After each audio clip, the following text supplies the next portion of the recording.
A lo largo de la historia, la humanidad ha vivido ciclos repetidos de conflicto, imperios que se levantan, territorios que se disputan, pueblos que se enfrentan, y en medio de todo eso siempre ha estado la fe. Las guerras no son un fenómeno moderno.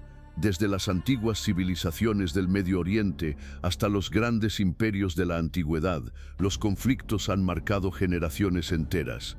Mesopotamia, Persia, Roma, Bizancio, el Imperio Otomano, todos dejaron huellas profundas en una región que hoy sigue siendo centro de atención mundial. Pero algo llama poderosamente la atención cuando observamos el pasado con detenimiento. En medio de los campos de batalla, las religiones no desaparecieron. Al contrario, muchas veces se fortalecieron. Las tradiciones espirituales nacieron en contextos difíciles. El judaísmo se desarrolló en medio de exilios y dominaciones extranjeras. El cristianismo surgió bajo un imperio poderoso que lo consideró una amenaza.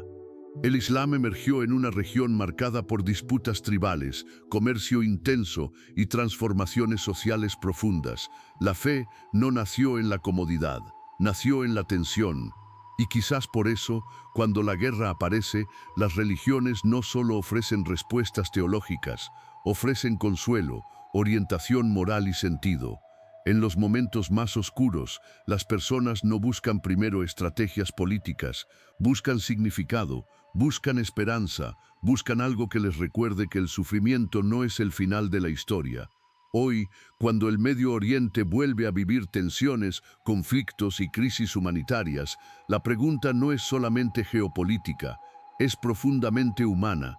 ¿Cómo atraviesa el corazón humano la incertidumbre? ¿Cómo se sostiene una familia cuando el futuro parece inestable?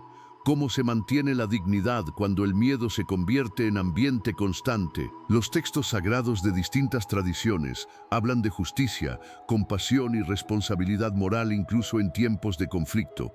Hablan de proteger al inocente, hablan de no dejarse dominar por el odio, hablan de recordar que cada vida tiene valor. En la tradición hebrea encontramos llamados constantes a buscar la paz y la justicia incluso en medio de opresión.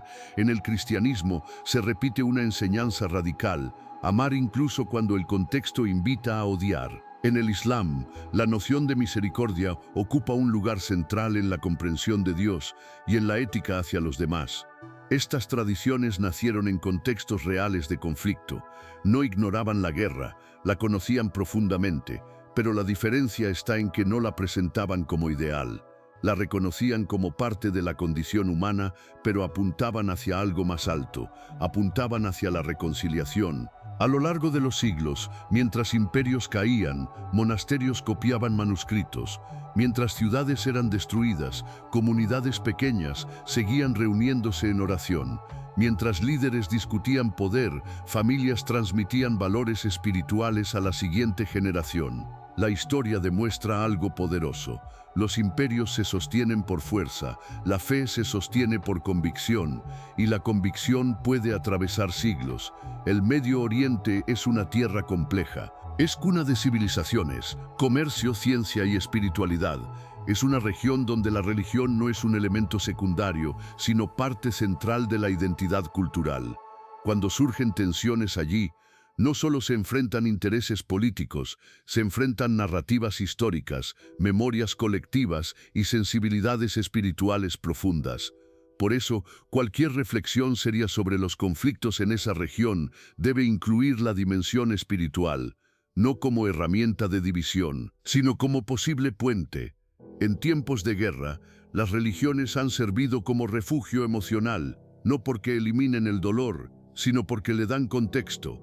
Le recuerdan al ser humano que su identidad no depende únicamente del conflicto que lo rodea, que incluso en la incertidumbre puede elegir cómo responder, puede responder con odio o puede responder con dignidad, puede dejar que el miedo lo defina o puede sostener principios más altos, puede permitir que la narrativa del enemigo consuma su corazón o puede recordar que toda persona, incluso en contextos de enfrentamiento, posee humanidad. Esto no significa ingenuidad, no significa negar la complejidad, significa reconocer que la espiritualidad ofrece herramientas internas para no desintegrarse emocionalmente ante la violencia. Cuando una madre ora por la seguridad de su hijo en medio de un conflicto, no está haciendo política, está buscando estabilidad interior. Cuando una comunidad se reúne a orar por la paz, no está firmando tratados internacionales, está sosteniendo esperanza. Y la esperanza es una fuerza histórica subestimada. Muchos procesos de reconciliación en el mundo comenzaron no en salas de negociación, sino en procesos internos de transformación. Sudáfrica, tras el apartheid, habló de verdad y reconciliación. En Europa, después de guerras devastadoras, surgieron iniciativas de integración basadas en memoria y aprendizaje.